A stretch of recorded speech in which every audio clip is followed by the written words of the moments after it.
you. Now to IT-Mate and the new report on gun crimes here in Indiana and across the country. The federal government has released its first sweeping gun crime report in more than 2 decades.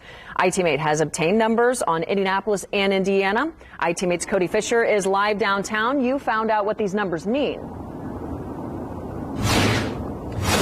Yeah, basically these numbers mean that law enforcement across the country over the past 5 years has gotten a lot more successful in tracing guns used in crimes back to the people who bought them. And the same goes for IMPD here in Indianapolis. And the IMPD tells me that they're using this data to track down criminals and focus their efforts on preventing gun crime. In the last 5 years, Indianapolis has traced more than 16,500 guns used in crime back to the original person who bought them. Just better police work on our part. When there is any type of shooting in Indianapolis, police are collecting the shell casings, testing them, and putting them into the database created by the Bureau of Alcohol, Tobacco, Firearms, and Explosives. If police confiscate a gun when they arrest somebody for a crime, they also test that gun and put the information into the same database to see if it's been used in a crime.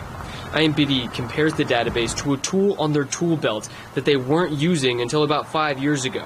In that same time, they've ramped up how much they're using it. We're just processing the evidence better, which is leading to these increased numbers. These bar and pie graphs tell investigators where guns used in crimes are being purchased, the age of the person purchasing them, type of gun, and how many guns were stolen and then used in a crime. Compiling it in one place maybe makes some of the trends more visual. Suzanne Dabkowski is a spokesperson for the ATF. She says the use of their database is just another way for detectives to track down criminals.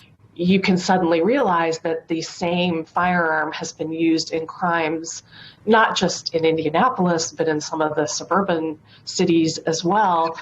Whereas before you would never have known that that gun had traveled to these different places.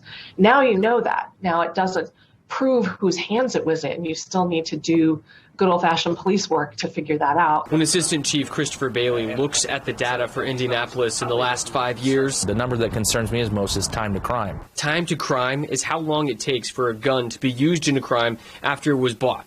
In the last 5 years, more than 28% of guns they traced were bought under a year before they were used in a crime. IMPD says that could mean several things. Either they were stolen from lawful gun owners or gun stores, or someone bought them with the specific goal of selling them to criminals. We're not just focused on just the trigger pullers. We're also interested in who's providing these weapons. IMPD says they need data the ATF system provides because it's more difficult to get convictions without it. It's no longer eyewitness testimony or police testimony is not going to be enough to take a case to prosecution, let alone conviction. The ATF characterizes Indianapolis as a large city. And now, out of 10 large cities, Indianapolis had the 4th most guns they traced back to criminals in the last 5 years. Reporting live downtown, Cody Fisher, Wish TV, IT-Mate.